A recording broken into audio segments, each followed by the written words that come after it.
"Hello," the anguished cries of Jun Fahan echoed from dormitory 410 of the Malaysia National Defense University. Several men surrounded him, and Jun was mercilessly pressed with a scorching hot object. The torture lasted for 10 days, leaving Jun Fahan's body with more than 90 burn marks. Eventually, Jun Fahan died in agony. This case is unequivocally damning. However, whether the 6 defendants would face the death penalty underwent many upheavals. So, what happened that year? Next, let's go back to 2017 to revisit this brutal murder case. The Malaysia National Defense University is located at the Sungai Basi camp in Kuala Lumpur, previously known as the Malaysian Armed Forces Academy. Affiliated with the armed forces, it specializes in training officers and defense experts, offering a variety of academic programs from undergraduate to postgraduate levels including management, science, information technology, and more. After 4 or 5 years of study and training, cadets are commissioned as officers and must serve in the military for 10 years. It can be said that just getting into the National Defense University is already halfway into the military. The main character of today's story is Jun Fahan Osman Jun Cannon. He was a third-year electrical engineering student at the National Defense University. Born on 29 January 1996, he was the eldest son in the family. From a young age, Jun Fahan was obedient and had good relationships with his family and neighbors. According to Jun Fahan's mother, Mrs. Osman, before Jun Fahan was born, she had 2 miscarriages. Therefore, the birth of Jun Fahan brought immense happiness and joy to the family. Thus, he was named Jun Fahan.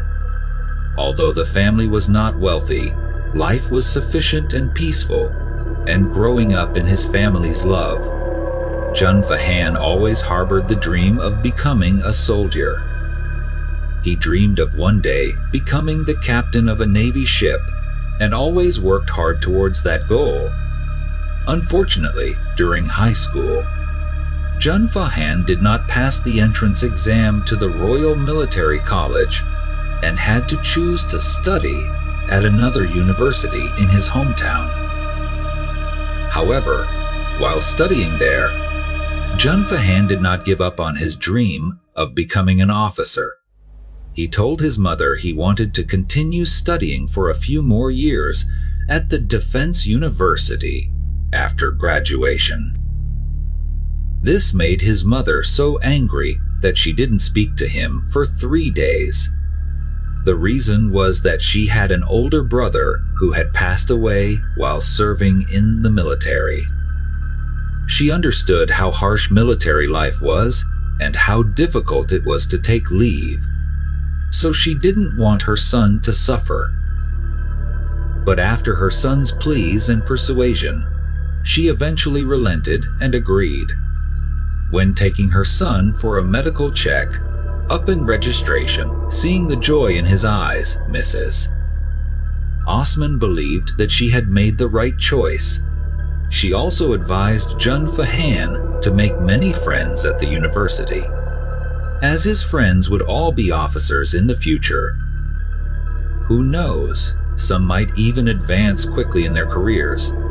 In 2017 in Malaysia, Jun Fahan called his mother and said, "I can't come home." His voice over the phone sounded weak and tired. His worried mother asked, "Are you sick or is something wrong?"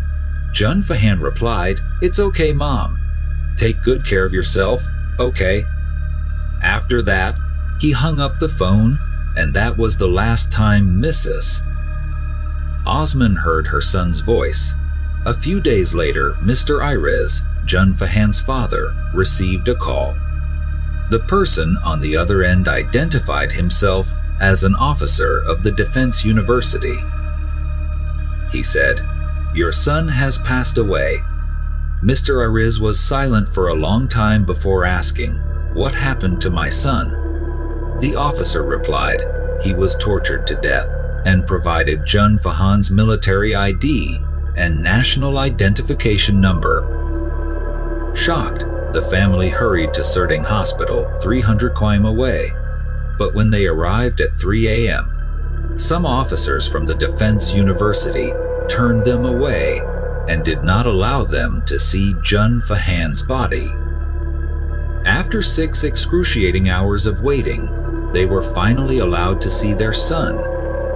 Jun Fahan's face had a few wounds, and his body was covered with a white sheet. No matter how the family called, Jun Fahan did not respond. Mrs. Osman, Jun Fahan's mother, said, "We request to see our son's entire body." The officers agreed and pulled down the white sheet covering Jun Fahan. The sight that met their eyes utterly devastated his parents. Jun Fahan's body was 80% burned with 90 burn marks, including 59 second-degree burns and 29 third-degree burns. Burns were evident all over his body, even on his private parts. Body fluids were oozing from the wounds. Jun Fahan's scalp was swollen, his left cheek had scratch marks, and his left ribs were broken. The cause of death was determined to be multiple injuries from severe burns. According to the forensic investigation that followed, it is likely that the perpetrator repeatedly pressed a hot iron onto the same spot on the victim's body. Therefore, the number of burns could be more than 90. The weapon used was a steam iron. When operational, the iron's nozzle continuously emits steam at temperatures up to several hundred degrees Celsius. The perpetrator used this very iron to torment Jun Fahan more than 90 times. What is noteworthy is that the perpetrator was actually a classmate of Jun Fahan, also a student at the National Defense University. What enraged the public even more was that the cause of this brutal murder simply originated from the prediction of a witch doctor. When this heinous crime was reported in the news, it left the entire nation of Malaysia in shock. The police quickly intervened and summoned 36 students from the National Defense University and the National Energy University for questioning. Gradually, with the statements of several students, the sequence of events leading to Jun Fahan's murder was revealed. In May 2017, Akman, a 21-year-old student at the National Defense University, discovered his newly bought laptop was missing. He searched everywhere but couldn't find it. At this point, his friend Aksadap suggested an idea which seemed sensible to them. He said that his father was a witch doctor who could find the laptop just by casting a spell. Subsequently, they called the witch doctor and provided him with a list of people they suspected of being the thief. The witch doctor, after performing his rituals, claimed that he had received a vision. The name Jun Fahan appeared in his mind. He asserted that Jun Fahan was the one who had stolen the laptop. You might wonder, did they really believe what the witch doctor said? The truth is, they did believe it. Upon hearing this, Akman flew into a rage and immediately led a group to find Jun Fahan. They asked Jun Fahan if he had stolen the laptop. Jun Fahan, bewildered, denied any knowledge of the laptop. Without giving him a chance to explain further, they started beating him. Subsequently, Jun Fahan was brutally assaulted by a group of people. He was unjustly beaten. In fact, during his time at the Defense University, Jun Fahan had confided in his mother several times about being bullied at school. However, at that time, Mrs. Ackman did not pay much attention to her son's confessions, thinking it was just youthful pride and recklessness. Thus, it could be said that the violent acts Jun Fahan had to endure might have begun from that point. After being beaten, Jun Fahan did not tell anyone. He did not want to implicate others or make his family worry about him. A week passed, and when Jun Fahan thought everything was over, a student came to find him and told him that someone was looking for him. Ackman wanted to resolve the issue of the stolen laptop once and for all. They wanted him to go to room 410, as Ackman wanted to talk to him. Jun Fahan knew that there was no escaping, and that sooner or later they would find him. Reluctantly, he headed towards room 410. At 3 a.m. on May 21, 2017, Jun Fahan pushed open the door to room 410. Inside was a group of about 17 hostile people. Ackman and his associates' insults quickly turned into violence. Although Jun Fahan was a taekwondo athlete, he could not fight off the entire aggressive group alone. They used anything they could find in the room to attack Jun Fahan, including belts, hangers, and pipes. After beating him savagely, they even stripped Jun Fahan's clothes to humiliate him. At the National Defense University, using violence to extract confessions from suspected thieves seemed to have become a tradition. Yet, they were still not satisfied. One of the attackers, Ali, found a steam iron and ordered Ackman and the others to press the iron onto Jun Fahan's body. Like a torture scene from ancient dramas, the extreme pain nearly caused Jun Fahan to lose consciousness. The torture lasted from 3 a.m. to 11 a.m. Afterwards, they locked Jun Fahan in room 410. At 1:30 a.m. the following day, they resumed the torture on 5:45 a.m. The severe burns could damage muscles and even bones, and fluid continuously oozed from his wounds. Even if he had been taken to the emergency room in time, Jun Fahan would have struggled to survive. Furthermore, they continued to confine him in the room. During this time, many students passed by and witnessed the horrifying scene, but did not dare intervene. One of Jun Fahan's friends happened to see his miserable condition. Terrified, this friend secretly wrote an anonymous letter and sent it to a captain at the school. In the letter, it was mentioned that someone in room 410 needed emergency medical care. The school was expected to intervene, but unexpectedly, the letter later appeared in the school's chat group. This made Jun Fahan's situation even more dangerous. The bullying gang transferred Jun Fahan to the National Energy University and became more aggressive, believing he had betrayed them.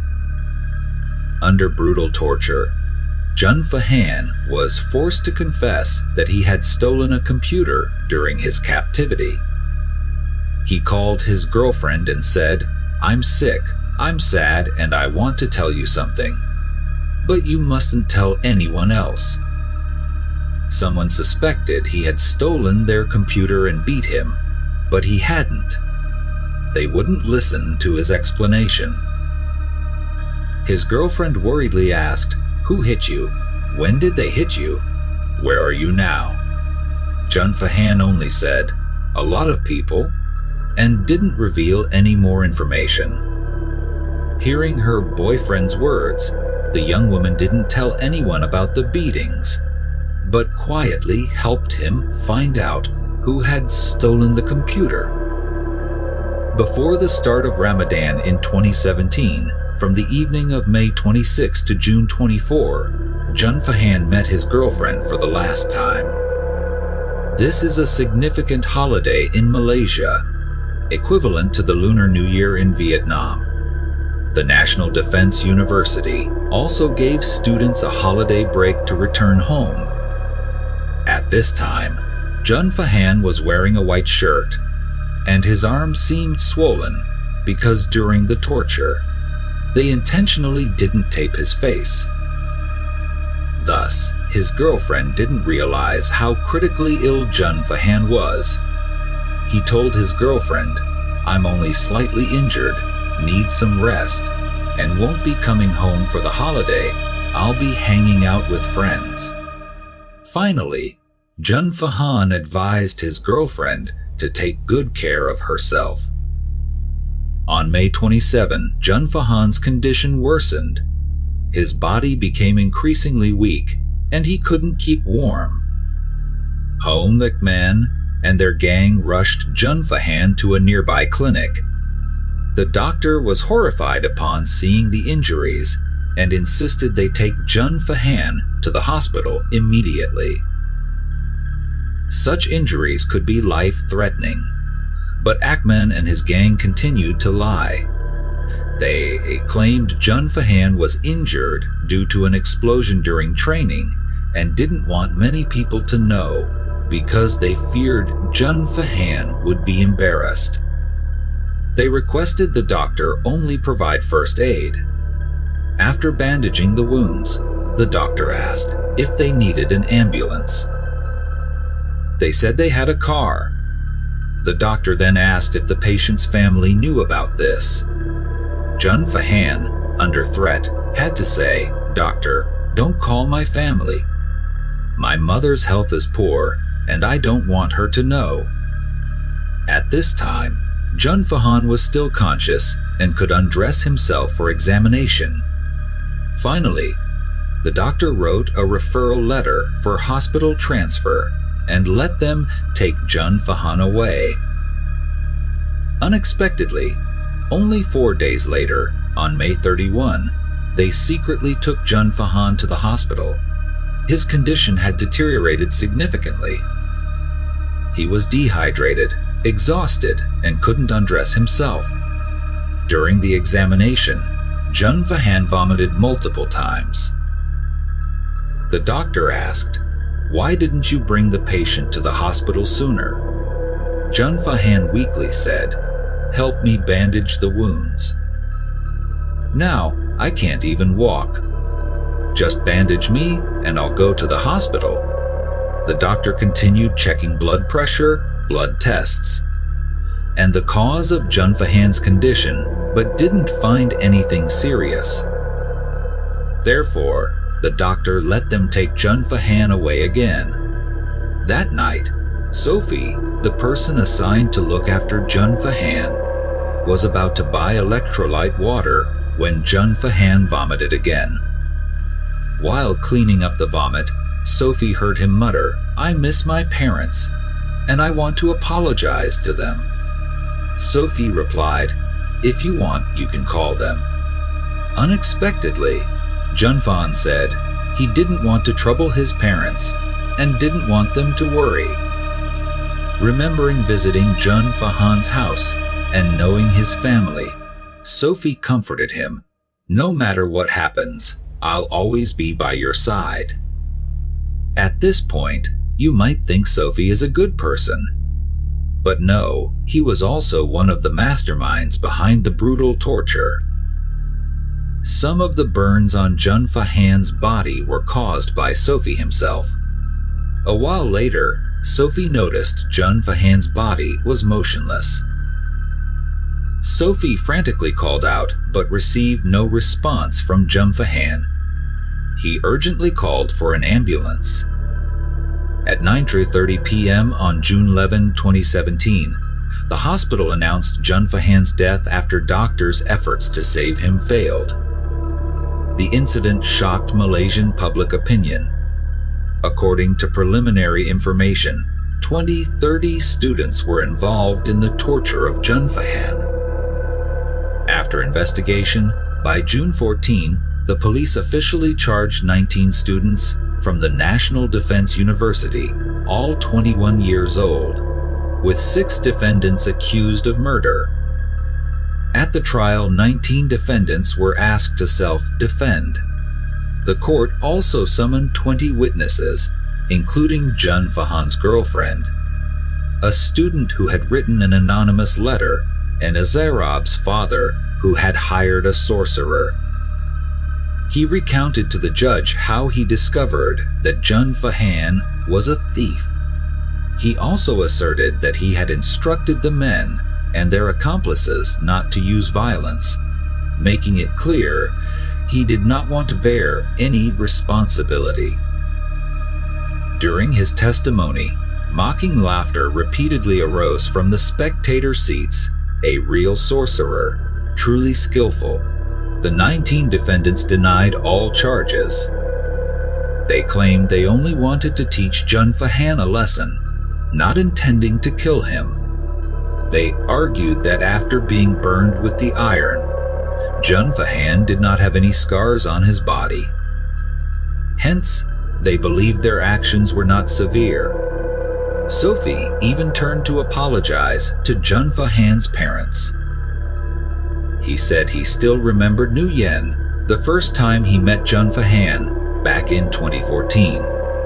At that time, they were good friends. He testified that when he pressed the iron, he did not actually touch Jun Fahan, but only grazed him lightly, pretending to press it. He also claimed that he was the one who took care of Jun Fahan until his last moments. Remarkably, these defenses had an impact. Among the 19 defendants, 1 was acquitted, 12 were convicted of intentional injury and sentenced to 3 years in prison, while 6 main defendants were convicted of manslaughter and sentenced to 18 years in prison. The judge stated that although the prosecution had proven the defendants intentionally caused severe injury to Jun Fahan with the iron, it could not be proven that their intention was to kill him. Though the burns were the cause of Jun Fahan's death, the defendants' actions did not constitute deliberate murder. This verdict met with intense opposition from the victim's family and the public. Mrs. Osman, Jun Fahan's mother, stated that she had developed severe cataracts from crying too much. Now, she did not dare let her children out of her sight for a moment.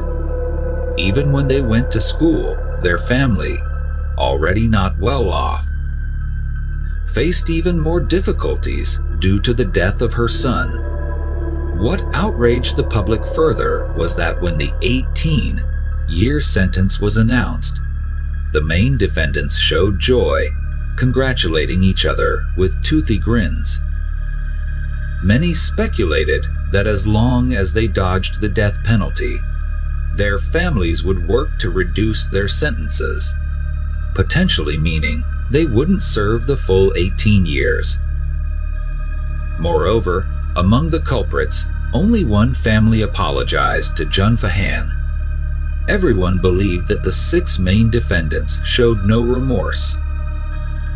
The light sentence would not be enough to make them turn over a new leaf. Jun Fahan's parents decided to appeal, and on May 14, 2024, the appellate court retried the case.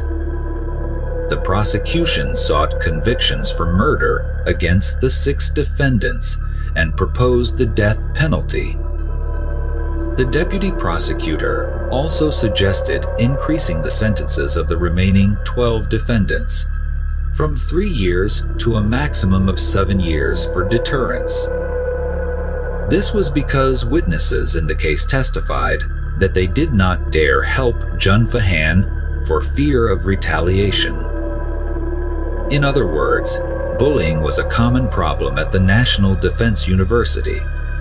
Meanwhile, the defense argued that the 18-year prison term was already too severe. They contended that using an iron on Jun Fahan did not constitute deliberate murder. The defendants did not intend to kill Jun Fahan, and even took him to a clinic for treatment. Therefore, the defense argued for a sentence reduction to 12 years. Some lawyers even blamed the victim.